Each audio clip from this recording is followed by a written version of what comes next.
In this video, I'm going to show you how to create just a very simple rubric to analyze a summary. You might be able to use this within your, you can use this within maybe a conferring session with students or even a small group just to measure where they are at.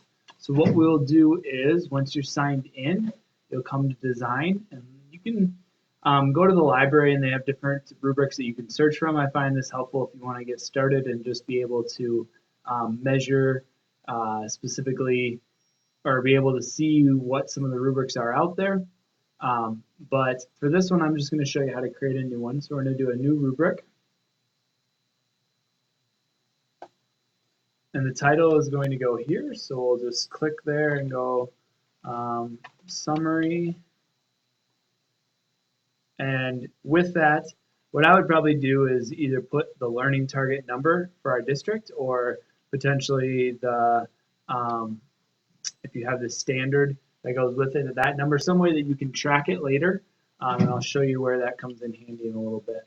So we'll click there, and then now as it'll show all of these different pieces of the rubric. And to edit the rubric, what you'll do is just click where they have the underlined dotted lines, and as you click there, you can go ahead and just edit that. So I'm going to take a second to edit it, and then I'll come back with you and show you what it looks like. All right, now that I've kind of taken some time to fill in the rubric, also what I've done too is I just want to show you up across the top is I've gone from basic editing, which doesn't have as many options, which is great.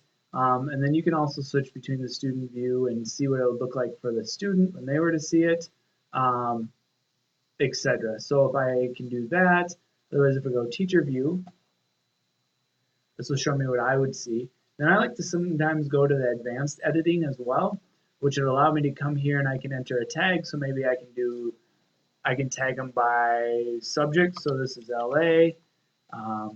Another way that I can do that is, which is really nice, is they have it aligned with standards.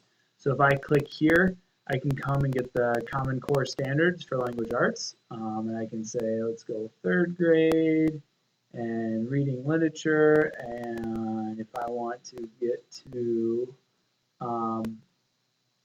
find a specific piece, so maybe I want to select this one that fits with the title of my rubric, and now I can assign those standards, so I'll actually be part of that rubric as well. Okay, so now I have those standards with it. I have my rubric all set up. I edited these portions of it and each individual descriptor. Okay, so I am ready to go. One other really cool piece about this tool is that you can also allow students to self and peer assess. So you can allow them to self-assess themselves, which will go towards their overall rubric along with a peer assessment, which I think is really cool.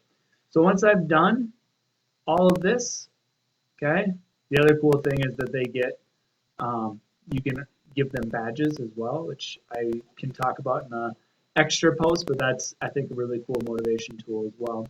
And I can click done, and now my rubric is created.